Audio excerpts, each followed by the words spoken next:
कभी कभी हम जिस इंसान से सबसे ज्यादा प्यार करते हैं उसी से सबसे ज्यादा देर से अपनी मोहब्बत का इजहार कर पाते हैं और जब तक हिम्मत जुटती है तब तक वक्त हमारे हाथ से निकल चुका होता है। नमस्कार दोस्तों, मैं हूं आपका दोस्त होस्ट आरजी यश, यानी कि आपका खुर्राफाती यश। और दोस्तों, ये कहानी है गौरव और मीरा की, एक छोटे से शहर की, जहां लोग एक दूसरे को नाम से नहीं रिश्तों से पहचानते थे। गौरव अपने पिता की छोटी सी किताबों की दुकान संभालता था। हर सुबह दुकान खोलना, ग्राहकों से मुस्कुरा कर मिलना और शाम को हिसाब करना, बस यही उसकी दुनिया थी।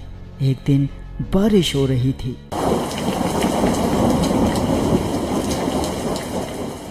दुकान के बाहर एक लड़की भीगते हुए आई और बोली, सुनिए, क्या आपके पास जिंदगी बदलने वाली किताबें हैं?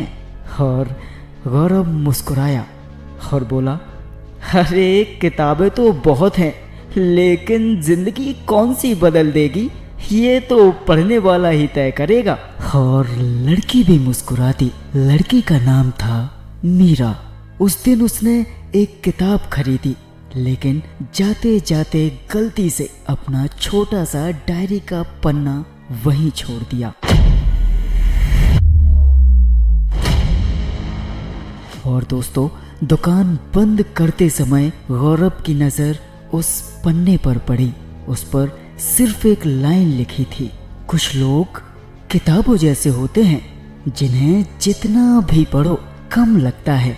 और उस एक लाइन ने गौरव को पूरी रात सोने नहीं दिया।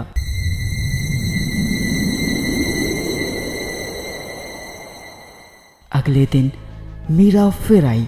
अरे सुनते हो, मेरा एक कागज यहीं रह गया था क्या? और गौरव ने मुस्कुराते हुए वो पन्ना उसे लौटा दिया। और मीरा भी बोली, शुक्रिया, उसमें मेरी पूरी दुनिया लिखी थी। उस दिन पहली बार दोनों ने चाय साथ पी और फिर ये सिलसिला शुरू हो गया।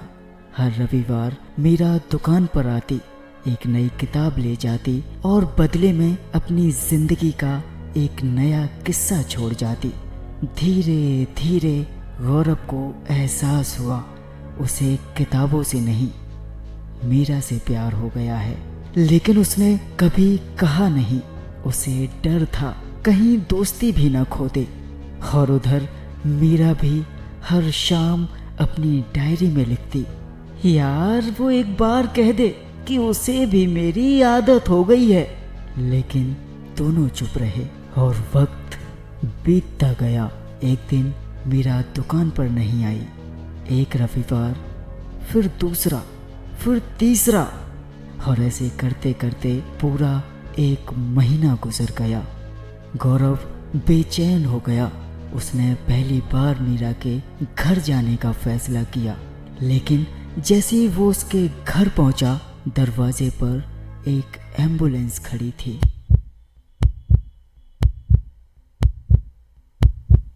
और बाहर खड़े लोग सिर्फ एक ही बात कह रहे थे, बहुत देर हो गई। गौरव के हाथ से वो किताब गिर गई जिसे उसने मीरा के लिए संभाल कर रखा था। और उसी पल उसे एहसास हुआ कि कुछ बातें अगर समय पर ना कही जाएं तो पूरी जिंदगी सिर्फ पछतावा बनकर रह जाती हैं। हाँ जी मेरे प्यारे से श्रोताओं, कैसी लगी आपको कहानी? उम्मीद करता हूँ आपको बहुत बढ़िया लगी होगी। लेकिन जरा याद रखिए, ये कहानी का सिर्फ पार्ट 1 था। अभी पार्ट 2, 3 और 4 के लिए तुरंत चैनल को फॉलो कीजिए, वॉइस ऑफ यश। चलिए बहरहाल यहाँ पर हम आपसे लेते हैं विदा। मिलते हैं नेक्स्ट पार्ट में, यानी पार्ट 2 में। बस कमेंट कर दीजिए पार्ट 2 के लिए और ये भी बताइएगा कहानी आपको कैसी लगी। बस खुर्राफाती यश तो यही कहेगा कि स्वस्थ रहिए, मस्त रहिए, हंसते रहिए, मुस्कुराते रहिए और यूं ही प्यार देते रहिए वॉइस ऑफ यश को और साथ में अपने खुर्राफाती यश को।